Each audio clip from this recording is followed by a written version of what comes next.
నమస్తే, welcome to Uditi careers and mind mastery. నా పేరు స్వప్న.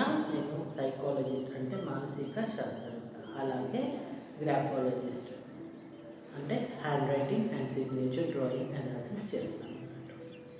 ఇవాళ మన టాపిక్ అసలు ఫిజికల్ హెల్త్, మెంటల్ హెల్త్ రెండింటికి సంబంధం ఉందా అని. రెండింటికి చాలా సంబంధం ఉంది. మన ఫిజికల్ హెల్త్ ఎప్పుడు బాగుంటుందో మెంటల్ హెల్త్ బాగుంటుంది, అలాగే మెంటల్ హెల్త్ బాగుంటే ఫిజికల్ హెల్త్ బాగుంటుంది. రెండు ఒకదాన్ని ఒకటే ఇన్ఫ్లుయెన్స్ చేస్తాయి. రెండింటిని బ్యాలెన్స్ చేస్తూ ఉండాలి. మన కాలికి దెబ్బ తగిలితే ఎలా మనం ట్రీట్మెంట్ తీసుకుంటామో, అలాగే మన మనసుకు కూడా గాయమైనప్పుడు దానికి కూడా ట్రీట్మెంట్ తీసుకోవాలి. ఈ ప్రస్తుతం ఉన్న ప్రపంచంలో ఈ ప్రపంచం నలుమూలల నుండి మనల్ని లాగుతుంది. అంటే మెంటల్లీగా మనకి స్ట్రెస్ ఇస్తుంది. అయితే ఇలాంటప్పుడు మనకి ఒక కూల్గా అంటే స్ట్రెస్ ఫ్రీగా ఉండడానికి కొన్ని సూచనలు చేయాల్సి వస్తుంది. అయితే ఫిజికల్ యాక్టివిటీస్ కూడా మనకి ఇందులో హెల్ప్ చేస్తాయి అన్నట్టు.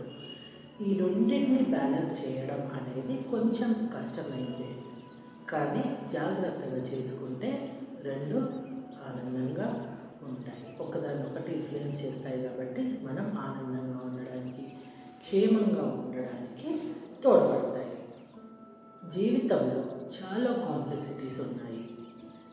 ఉద్యోగం చేసే వాళ్ళకి ప్రొడక్టివిటీ గురించి, బాస్ ఏమన్నాడు అని, అలాగే ఇంట్లో ప్రాబ్లమ్స్, పిల్లల ప్రాబ్లమ్స్, పిల్లలకేమో ప్రాజెక్ట్స్ అని, టీచర్స్ అని, ఎగ్జామ్స్ అని, ఇంట్లో చదువుకోమని, ఫ్రెండ్స్, పీర్ ప్రెషర్ ఉంటుంది.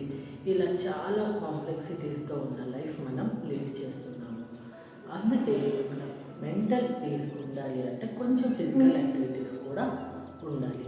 ఎప్పుడైతే మీరు ఫిజికల్గా అటెన్షన్ ఇవ్వడం స్టార్ట్ చేస్తూ ఉంటారో, అంటే ఎక్సర్సైజెస్ కానీ, లేదంటే లాఫింగ్ థెరపీ అని ఇలాంటివి చేసినప్పుడు బాడీలో ఎండోమోర్ఫిన్స్ అనేవి రిలీజ్ అవుతాయి. అలాగే స్ట్రెస్ని రెడ్యూస్ చేసే హార్మోన్స్ కూడా రిలీజ్ అవుతాయి. ఇవి చేసినప్పుడు ఆనందంగా ఉండడానికి అవి ప్రమోట్ చేస్తాయి. అంటే ఫిజికల్గా ఉన్నప్పుడు మీ మెంటల్ స్టెబిలిటీ కూడా ఉంటుంది అన్నట్టు. అంటే మెంటల్లీ కూడా మీరు హ్యాపీగా ఉండడానికి ఈ ఫిజికల్ యాక్టివిటీస్ అనేవి దోహదపడతాయి.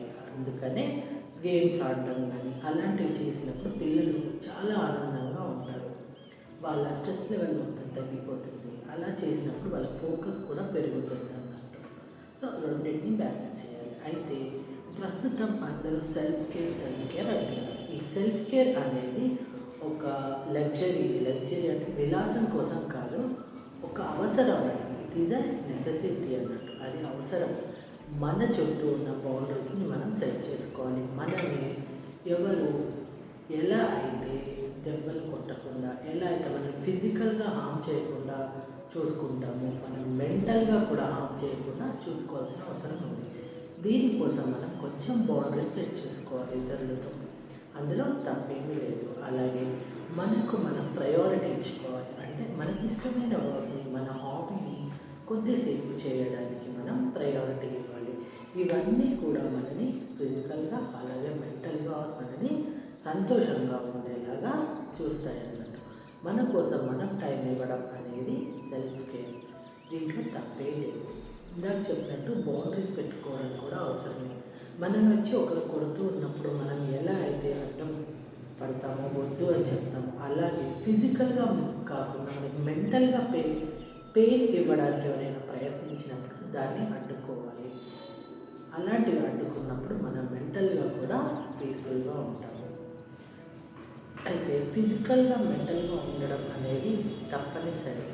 ఆ రెండు బ్యాలెన్స్ చేసినప్పుడే మనం క్షేమంగా ఉంటాము. అలాగే రిసైలెన్స్ పెరుగుతుంది. ఇలాంటివి మనకి సహాయపడతాయి. మనలో కాన్ఫిడెన్స్ లెవెల్స్ని పెంచుతుంది.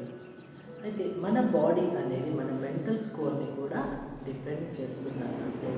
ఏదైనా ఒక ట్రామా అంటే ఏదైనా ఇన్సిడెంట్ జరిగినప్పుడు, అది ఫిజికల్ ఇన్సిడెంట్ అయినా మెంటల్గా కూడా స్ట్రెస్ చేస్తుంది మనకి. సో ఈ ట్రామా అనేది కూడా మన మెంటల్ హెల్తే కాదు, ఫిజికల్గా కూడా చూసుకోవాలి. ఫిజికల్గానే కాదు, ట్రామాస్ మెంటల్లీగా కూడా డిస్టర్బ్ చేస్తాయి. వాటి నుంచి మనం కోలుకోవడానికి తగిన జాగ్రత్తలు తీసుకోవాలి. అలాగే నిద్రపోవడం, వైవి స్లీప్ అని అనుకుంటాం. ఎప్పుడైతే మీరు నిద్రపోతారో అంటే ఫిజికల్గా మీరు నిద్రపోయినప్పుడు మీ బాడీకి రెస్ట్ ఇస్తున్నారు, అలాగే మీరు మైండ్ కూడా అన్నట్టు మీలో ఉన్న బాడీ కేపబిలిటీ ఎలా అయితే రెస్ట్ తీసుకుంటే పెరుగుతుందో అలాగే మైండ్ కూడా రెస్ట్ ఇవ్వడం అనేది అవసరం. ఈ రెండింటిని బ్యాలెన్స్ చేస్తూ ఉండడమే లైఫ్. ప్రస్తుత ప్రపంచంలో మనం ఎదుర్కొంటున్న చాలా సమస్యలకు ఈ రెండింటిని బ్యాలెన్స్ చేస్తే సమస్యలు ఎలాగో ఉంటాయి, కానీ దాన్ని బ్యాలెన్స్ అంటే మన బాడీని మైండ్ని బ్యాలెన్స్ చేసుకోగలిగితే మనం సంతోషంగా ఉంటాం. ఈ రెండింటిని బ్యాలెన్స్ చేస్తూ ఉంటారని ఆశిస్తున్నాను. ఇంకా ఏమైనా డౌట్స్ ఉంటే కామెంట్ పెట్టండి. Please like, share, comment and subscribe.